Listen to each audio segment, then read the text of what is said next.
Thank you for tuning in to Ace Point of View. Back at you with another news story. Headlines read, man punches Ballwin officer, tries to take his gun during domestic disturbance, police say. And you see his face. He got a couple scratches. But let's get into the story. A 26-year-old man is behind bars after allegedly beating up a Ballwin police officer during a domestic disturbance Friday evening. Just before 6:30 p.m., officers arrived at a home for a report of a 26-year-old man who attacked his mother. Once there, police said Jacob Goring violently confronted the officer and punched him in his face and nose. Goring then wrestled the officer to the ground. The altercation went from the front of the residence to the outside of the residence, where Goring attempted to remove the responding officer's gun from his holster, Ballwin police say. The officer managed to keep his gun and then tased Goring, which did not have any effect. Goring was taken into custody after another officer arrived to help.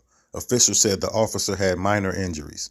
Goring was charged with domestic assault, assaulting a law enforcement officer, resisting arrest, disarming a peace officer, and property damage. He is being held on a $30,000 bond at the St. Louis County Jail. Now let's talk about it. As you've seen in the last story I brought you, woman caught with meth, she has no bond, nothing violent. But anyway, let's talk about this. Soon as the police arrive, he punched the police in the nose and face. He fights with the officer inside the house and outside the house, and even tried to take his gun. And what's understood shouldn't need to be said. Do you ever see a moment where it looked as if Michael Brown was reaching for the officer's gun? No, I couldn't.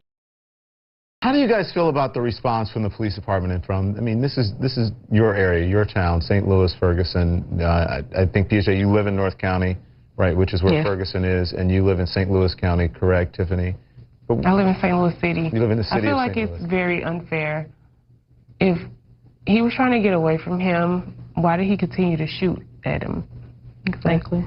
I still don't get that part at all. Like, why was he killed trying to get away from the officer? And even when he turned around and put his arms in the air, he was then overkilled and shot multiple times.